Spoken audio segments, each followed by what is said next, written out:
This morning, the Russian military launched a missile strike on Odesa region. The spokesman of Odesa Regional Military Administration, Serhiy Bratchuk, reported about it. The morning in Odesa, unfortunately, began with a missile strike from the strategic aviation aircraft of the Russian Federation in one of the districts of Odesa region. The rocket hit an agricultural enterprise and warehouses. According to preliminary information, 2 people were injured. Rescuers carried out a rescue operation in time. The fire was extinguished. An investigative task force is working. It is recording another crime of Russians against Ukrainians. The current day, a fire broke out in a private house in Tsirkuni district of Kharkiv region due to the shelling of the Russian Federation. The fire also affected a farm building, and the SES reported at least 1 injured person. Balaklia was also shelled, and there were fires in the private sector. One of the shells hit a garage, under the rubble of which rescuers found the body of 1 person. 2 others were injured. In general, 8 locals were injured in Balaklia during the day, including an 11-year-old girl. The State Bodyguard Service of Ukraine reported that on the night of June the 4th, Russian aircraft launched a missile strike on Sumy region. 6 unguided missiles exploded on the outskirts of border settlements of Sumy region. There are no casualties or damage to infrastructure. The head of the Donetsk Regional Military Administration, Pavlo Kyrylenko, said that 3 civilians in the region had been wounded in the current day as a result of shelling by the Russian military. 2 in Vuhledar and 1 in Vasylivka. According to the National Police of Donetsk region, 17 settlements were hit, 35 civilian facilities were destroyed, residential buildings, coke and refractory plants, thermal power plants, trolleybus fleet. This day, the National Police delivered humanitarian aid to Vuhledar. This was reported by the National Police of Donetsk region. Law enforcement officers brought bread, water and food to the residents together with the military administration. According to police, fresh eggs made people happy the most. Law enforcement officials say they have suggested people evacuate them to relatives or other safe places. However, this time there were no applicants. Vuhledar has been under fire since the first days of the full-scale Russian invasion of Ukraine. At present, the city of Vuhledar, Donetsk region, is in a very difficult situation. The city is located on the demarcation line, where active hostilities are taking place. The police of Donetsk region, together with the regional military administration and the armed forces, are trying to stabilize the situation in the city. Most of Vuhledar's population was evacuated, but people still remain in the city.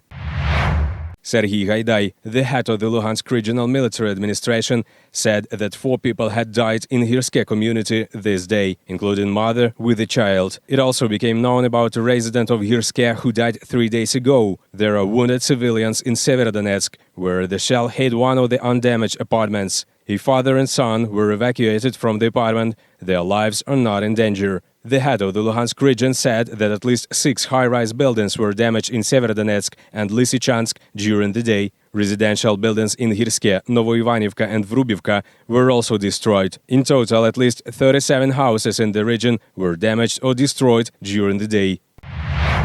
Since the beginning of the full-scale Russian invasion of Ukraine, 11 medical workers have been killed and another 46 injured. This was stated at a briefing by the chairman of the Verkhovna Rada Committee on National Health, Medical Care and Health Insurance, Mikhail Radutsky. The worst thing is that 11 medical workers have died so far. Moreover, they did not die of their wounds. They were simply killed. 46 medical workers were injured. These are the figures. Well, you know, I basically watched the history of the Second World War. In 3 months to almost 4 months of the Second World War, there has been no such loss to the healthcare system in any of the countries occupied by German troops. It only says that a war of annihilation is being waged against us. Radutsky also added that since February the 24th, the Russian army has completely destroyed more than 100 medical facilities in Ukraine. For today, 627 medical institutions have been damaged, and more than 100, unfortunately, cannot be repaired. They have been completely destroyed. As for the pharmacy network, 27 pharmacies were destroyed, 396 were damaged. 10-year-old Ksenia Serdyuk, who moved to Khmelnytsky from the Donetsk region, creates various jewelry from beads, sells them on Instagram and gives all the money she earns to the needs of the armed forces of Ukraine. Спочатку всі просто питали ціни. At first, everyone just asked for prices. Nobody bought anything. Then about a week ago, instantly everyone started writing to me. I want to order a ring, a bracelet, a figurine from you, and somehow the sales went up. Her mother, Tatiana, says her daughter did not spend a penny of her earnings because she wants to bring victory. The girl gives all the money to the volunteer headquarters, У скриньку ЗСУ. to armed forces, somewhere around 1,000 hryvnias, maybe a little more. Her mother, Tatiana, says she and her family live in a two-room Hrushchevka rented for 6,000 hryvnias a month, with broken furniture and torn walls. But everyone in the family respects her daughter's decision to donate all the money to the army.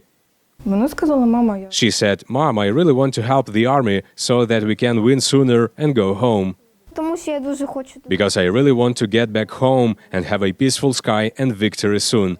Tatiana says that she and her daughter stayed in the basement for 33 days before the evacuation. And all these days, she says, their house was whistling, buzzing, and exploding. це було кожен день. It was every day, and several times a day. On the 33rd, it was already unbearable. She was very scared, very.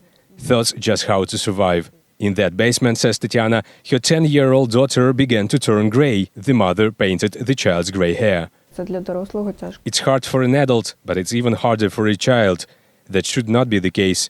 We disguised it a bit, did coloring, because my mother is starting to be a hairdresser. It was beadwork that helped her survive fear and stress. Коли я щось When I do something, I forget everything. That war is still going on. I relax. And the girl says that she loves soft toys the most. Ksenia took them with her from Pokrovsk, not clothes or shoes. Звичайно, коли закінчиться Of course, when the war is over, she will not take all these toys with her, because it needs a whole truck. But we agreed that she will take them to children who need it.